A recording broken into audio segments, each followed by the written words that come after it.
These are 5 of my residents, and as you can tell from their signs, hold the signs up for the audience, their rent is late. And every one of their rent is late. And in a second, as I walk past you residents, you see on your side how many days late you are. So in a second, when I walk past you, we're going to flip the cards, and you're going to see so many days late, and so many days late, and so many days late, and so many days late, and so many days late, pretty fast like that, okay? So when I walk past you, flip them fast. And when I'm going to speak, as you see these cards, I'm going to tell you what's in my mind in terms of whether I evict somebody or not. So let's say it's day 15 already, and I'm starting to think about this because my practice is, my lease and my procedures and my policies say that after day 15, in my case, we file the eviction. So what I'm thinking when I look at these people and I look at their rent late, here's what I'm thinking. So let's see how many days late, flip.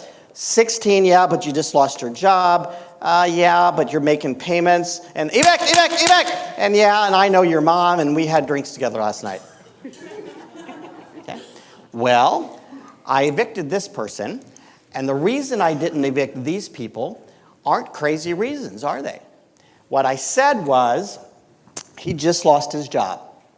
So those of you who use good business judgment in the real world are saying, I know my written criteria says day 15 I evict, but he just lost his job. He's otherwise been a great tenant of 6 years.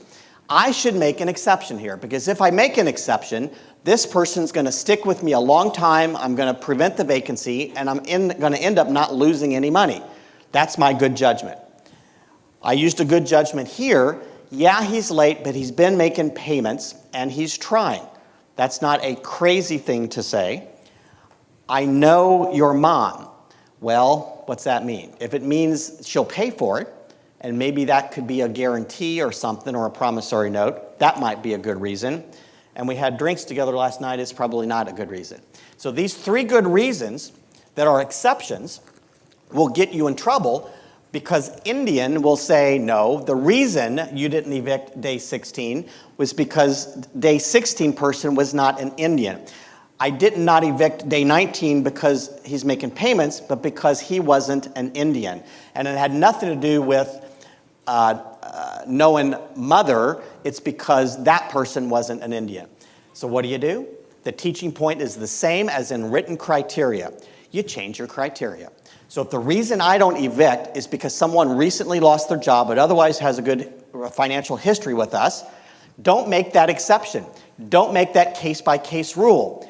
Change the written criteria to say we evict on day 15 unless the following occur, : he lost his job within X days and otherwise has had a good history. Making payments. We'll evict on this day unless we have a payment plan of at least X amount that gets paid over so many days, weeks, or months, whatever you want. I know, Mom, you probably shouldn't put in writing, but you could say we'll evict unless by being late we can get a guarantor or someone to sign a promissory note who's good for the money. You don't want to use case-by-case judgments because they will say it's because they're not the Indian. But instead, you use your good judgment to change your written criteria as the way to stay out of trouble, stop from paying me tons of money, and play to win. Thank you, eviction people.